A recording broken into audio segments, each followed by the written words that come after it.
நண்பா, இன்னைக்கான breaking news பார்த்தீங்கன்னா, கடன் வந்து எப்படிலாம் குடுக்குறேன்ற பேர்ல ஏமாத்துறாங்கன்றத கொஞ்சம் யூஸ்ஃபுல்லா யோசிச்சுக்கோங்க.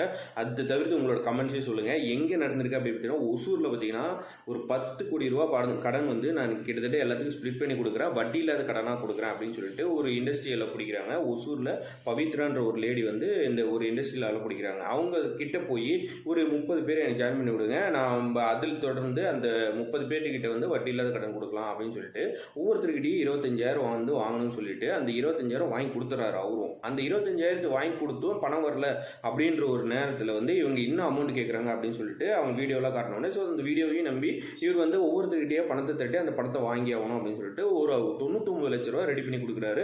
அதை தொடர்ந்தும் அந்த பணம் வரல அப்படின்னா போலீஸில் கம்ப்ளைண்ட் கொடுக்குறாங்க. அந்த லேடி வந்து பிடிச்சிட்டாங்க. ஸோ அதை தொடர்ந்து அந்த லேடி வெளியே வந்ததுக்கு அப்புறமா எல்லாருக்கிட்டையும் வந்து வீடியோ அனுப்பி கை கால்லாம் கட்டி இதுக்கு மேலேயே என்னை டார்ச்சர் பண்ணீங்கன்னா நான் வந்து போலீஸில் கம்ப்ளைண்ட் பண்ணுவேன் அப்படின்னு சொல்லிட்டு